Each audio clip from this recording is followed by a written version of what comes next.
Hello everyone, कैसे हैं आप लोग। उम्मीद करती हूँ आप लोग बहुत अच्छे होंगे। Welcome back to my channel. तो आज हम लोग जो नेक्स्ट क्लास में आप लोगों के लिए लेके आई हूँ एचटेट के लिए, HTET TGT science and PGT biology के लिए रेस्पिरेशन प्लांट्स का टॉपिक जो है वो आज हम लोग कंप्लीट करेंगे। इससे पहले मैंने मिनरल न्यूट्रिशन कराया था आपको। अगर आप लोगों ने नहीं किया है तो पीछे प्लेलिस्ट में जाके एनसीईआरटी नोट्स के नाम से प्लेलिस्ट है, वहां पर आप कर सकते हैं। देखिए, रेस्पिरेशन इन प्लांट, हमने रेस्पिरेशन ह्यूमन बींग्स में भी किया था, ये प्लांट्स में है। ये एक स्टेप वाइज ऑक्सीडेशन प्रोसेस है। रेस्पिरेशन क्या होता है? Is an exothermic process. Catabolism होता है इसके अंदर। रेस्पिरेटरी सबस्ट्रेट्स क्या होते हैं? The carbon containing compound which can enter the cell to produce energy like glucose, protein, fats and organic acid. अब यहाँ पर देखो होता क्या है, इसमें चैप्टर में समझने का बहुत ज्यादा है, तो आप लोग जो है ध्यान से समझते रहिएगा।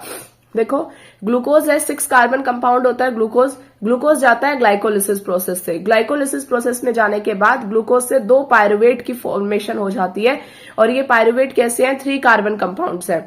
अब ये पायरुवेट अगर एरोबिक रेस्पिरेशन में जाएंगे, एरोबिक रेस्पिरेशन में कहा जाएंगे? माइटोकॉन्ड्रिया के अंदर जाएंगे। माइटोकॉन्ड्रिया में जाएंगे, एरोबिक रेस्पिरेशन होगा तो CO2 जो है वो क्या होगी? प्रोड्यूस होगी, लिबरेट आउट होगी। ठीक है। और अगर CO2 प्रोड्यूस नहीं हो रही है तो ये कौन सी? एनएरोबिक रेस्पिरेशन के अंदर जाएंगे, और बाद में जो है उससे जो सबस्ट्रेट्स बनेंगे जैसे लैक्टिक एसिड और इथेनॉल वगैरह जो है उनकी फॉर्मेशन होती है। ठीक है। तो अब देखते हैं सबसे पहले ग्लाइकोलिसिस प्रोसेस। ये वाला जो है ये एरोबिक के केस में होता है कि माइटोकॉन्ड्रिया के अंदर वो एंटर करेंगे। देखिए, ग्लाइकोलिसिस क्या है? बहुत प्रोकैरियोट्स और यूकैरियोटिक सेल्स में होता है। इसकी लोकेशन कहाँ होता है? ग्लाइकोलिसिस साइटोप्लाज्म के अंदर होता है। लोकेशन बहुत इंपॉर्टेंट है, आपको याद रखनी है कौन सा प्रोसेस कहां पर होता है। पार्शियल ऑक्सीडेशन ऑफ ग्लूकोज होता है, CO2 फॉर्मेशन नहीं होती यहां पर। ATP and NADPH form, NADH form, ATP and NADH form होते हैं। 10 रिएक्शंस होती है, 10 एंजाइम्स आर रिक्वायर्ड। जो फर्स्ट, थर्ड और 10th स्टेप है वो इरिवर्सिबल स्टेप है। अब देखिए यहां पर स्टेप्स इन ग्लाइकोलिसिस। सबसे पहले ग्लूकोज से ग्लूकोज 6 फॉस्फेट की फॉर्मेशन होती है, और कौन सा एंजाइम वर्क करता है? हेक्सोकाइनेज। यहां पर एक ATP यूज होती है ADP और इनऑर्गेनिक फॉस्फेट में कन्वर्ट हो जाती है। यहां पर एक ATP का क्या होता है? यूज होता है। उसके बाद ग्लूकोज 6 फॉस्फेट से फ्रक्टोज 6 फॉस्फेट की फॉर्मेशन होती है। फॉस्फोग्लूको आइसोमेरेज जो एंजाइम है वो इसमें वर्क करता है।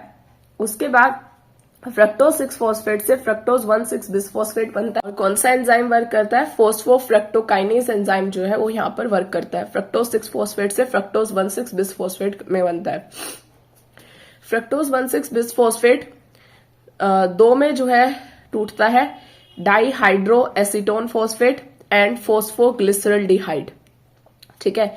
ये तो आगे जो है ये भी 3 कार्बन कंपाउंड है, ये आगे कोई इसमें रिएक्शन नहीं होती। एल्डोलेज एंजाइम के प्रेजेंस में ये होता है। अब ये जो फोस्फोग्लिसरल्डिहाइड है, ये आगे फोस्फोग्लिसरल्डिहाइड क्या होता है? आगे जो है फोस्फोग्लिसरेट डिहाइड्रोजिनेज एंजाइम जो है वर्क करता है, और ये 2 इन नंबर है। यहां से रिएक्शन 2 इन नंबर हो जाएंगे, 2 बने हैं ये। ठीक है। 2 NAD पॉजिटिव से 2 NADH पॉजिटिव की फॉर्मेशन होती है, और 1,3 बिसफॉस्फोग्लिसरिक एसिड की फॉर्मेशन होती है। ठीक है। अब 1,3 बिसफॉस्फोग्लिसरिक एसिड भी कितने हैं? 2 इन नंबर है। उसके बाद 2 ADP यूटिलाइज होंगी, 2 ATP की फॉर्मेशन होगी, और उसके बाद 3 फॉस्फोग्लिसरिक एसिड बनेगा। देन म्यूटेज एंजाइम की प्रेजेंस में 2 फॉस्फोग्लिसरिक एसिड की फॉर्मेशन होगी। उसके बाद फोस्फोइनोल पायरुवेट बनेगा, और फोस्फोइनोल पायरुवेट के बाद पायरुवेट की फॉर्मेशन होगी। यहाँ पे 2 ADP से 2 ATP की क्या होगी? फॉर्मेशन होगी। ठीक है।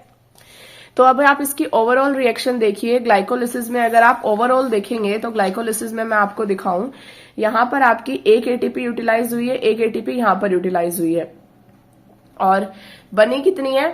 देखो, 2 ATP यहां बनी है और 2 ATP यहां बनी है, मतलब 4 बनी है और 2 यूटिलाइज हुई हैं। तो 4 में से 2 जो है वो यूटिलाइज हो गई, तो बची कितनी? मतलब 2 ATP जो है वो बच जाती है हमारे पास। ठीक है।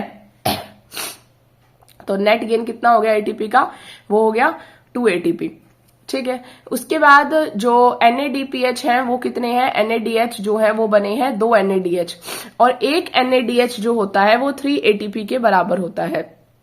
ठीक है। और एटीपी कितनी बनी है हमारे पास, 2 एटीपी बनी है यहाँ पर, ठीक है, 2 एटीपी जो है वो बनी है। और यहाँ कितने एनएडीएच थे, 2 एनएडीएच थे। एक एनएडीएच 3 एटीपी के बराबर है, तो 2 एनएडीएच कितनी एटीपी लिबरेट करेंगे, 6। तो ग्लाइकोलिसिस में टोटल एटीपी कितनी होगी, 8। टोटल कितनी एटीपी होगी, 8 एटीपी होगी। और ये 8 कैसे हुई, देखो 2 एटीपी थी जो प्रोड्यूस हुई हैं और 6 एटीपी एनएडीएच की वजह से आई हैं, तो टोटल ग्लाइकोलिसिस में 8 एटीपी बनी है। एनारोबिक ग्लाइकोलिसिस अगर होता है उसमें 2 ही एटीपी बनती है, ठीक है। नेक्स्ट है ग्लाइकोलिसिस के बाद अब अगला देखो हमारा क्या होता है इसके बाद। अब ये ग्लूकोज आपको दिख रहा है, ग्लूकोज से पायरुवेट बने और कितनी एटीपी यूटिलाइज हुई, 2 एटीपी यूटिलाइज हुई, ठीक है। यहाँ पर आप देख पा रहे होंगे 2 एटीपी यूटिलाइज हुई है, ठीक है, पायरुवेट की फॉर्मेशन हुई है। 1 pyruvate when converted to acetyl coenzyme A 1 CO2 is formed. यहाँ पर जो ये पायरुवेट है, अब ये माइटोकॉन्ड्रिया है, पायरुवेट से एसिटाइल कोएंजाइम ए की फॉर्मेशन होगी। ये पायरुवेट जो है जो ग्लाइकोलिसिस में बना है, ठीक है, ये वाला जो स्टेप है ये आपको ग्लाइकोलिसिस के लिए दिखा रखा है, ये ग्लाइकोलिसिस में प्रोड्यूस हुई है। पायरुवेट जो बना है, अब ये पायरुवेट एसिटाइल कोएंजाइम ए में कन्वर्ट होगा, कहां पर, माइटोकॉन्ड्रिया के अंदर, और यहां से एक एनएडी पॉजिटिव से एनएडीएच की फॉर्मेशन होगी और एक CO2 जो है क्या होगी, फॉर्म होगी। पायरुवेट डिहाइड्रोजिनेज की प्रेजेंस से एसिटाइल कोएंजाइम में कहा चला जाएगा, क्रेब्स साइकिल में चला जाएगा। एक CO2 बनेगी, अगर 2 पायरुवेट है, क्योंकि हमें पता ही है 2 पायरुवेट है, तो कितनी CO2 प्रोड्यूस होंगी, 2 CO2 प्रोड्यूस होंगी क्रेब्स साइकिल के अंदर, ठीक है। अब यहां पर आप ध्यान से देखते रहना, हमारी जो ग्लाइकोलिसिस है उसमें 8 एटीपी की फॉर्मेशन हुई है, और यहां पर जो है अब ग्लाइकोलिसिस के बाद पायरुवेट बना, और पायरुवेट किस में कन्वर्ट हो गया, एसिटाइल कोएंजाइम ए में। पायरुवेट डिहाइड्रोजिनेज की प्रेजेंस में वो क्रेब्स साइकिल में चला जाएगा। क्रेब्स साइकिल में देखिए क्या होता है, ऑक्सीडेशन ऑफ एसिटाइल कोएंजाइम ए। सबसे पहले तो इसको ट्राई कार्बोक्सिलिक एसिड भी साइकिल भी बोलते हैं, सिट्रिक एसिड साइकिल भी बोलते हैं। लोकेशन का है, ये बहुत ही इंपॉर्टेंट है, मैट्रिक्स ऑफ माइटोकॉन्ड्रिया में क्रेब्स साइकिल परफॉर्म होती है, ठीक है।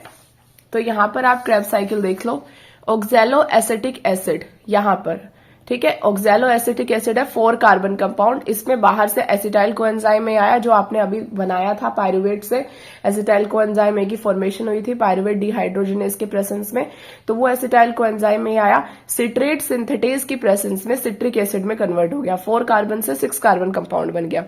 सिट्रिक एसिड किस में कन्वर्ट हो गया, आइसोसिट्रेट में। आइसोसिट्रेट किस में कन्वर्ट हो गया, ऑक्सैलोसक्सिनेट में।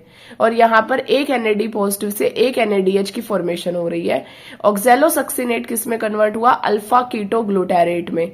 और इस स्टेप को डी कार्बोजाइलेशन बोलते हैं, क्योंकि यहां पर CO2 जो है वो क्या है, निकल रही है, लिबरेट आउट हो रही है, और जिन स्टेप्स में CO2 लिबरेट आउट होगी वो डी कार्बोजाइलेशन रिएक्शन ही कही जाती है, ठीक है। अल्फा कीटोग्लूटारेट से क्या बना, यहां पर एक एनएडी पॉजिटिव यहां यूटिलाइज हुआ है, एनएडीएच बना, यहां भी CO2 निकला है।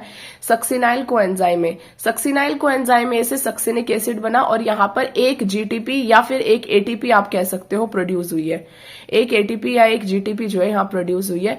सक्सिनिक एसिड से फ्यूमेरेट बना, FAD पॉजिटिव यहां यूटिलाइज हुआ है FADH2 में।